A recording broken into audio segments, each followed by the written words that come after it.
Magandang buhay mga kadumagat at welcome back to another Dumagat Story. Ay, nako. Katulad ng nakikita niyo mga kadumagat, hindi po yan maaga, hindi po yan madaling araw.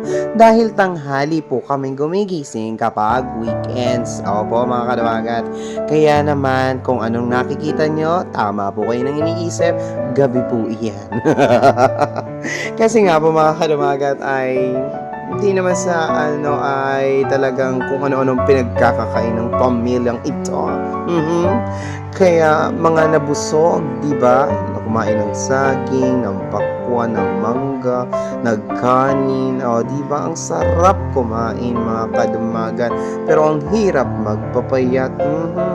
Kaya nilubos-lubos na po namin mga kadumagat at kami po ay naglakad-lakad ng magkakasama. Pero alam niyo mga kadumagat, napakasarap din sa pakiramdam na mayroon ganitong mga pagkakataon.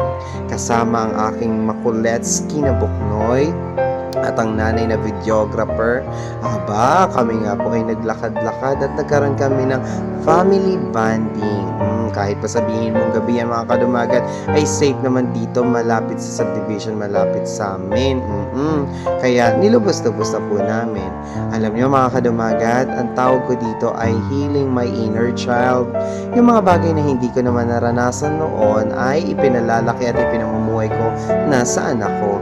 Di baling sabihin ng iba na mukha akong tanga, di baling sabihin nila na ang OA ko, wala po akong pake. Ang mahalaga ay masaya ako, ang anak ko at ang aking buong pamilya. Hindi nabibili ang peace of mind at ang kaligayahan. Priceless yun, yun lang.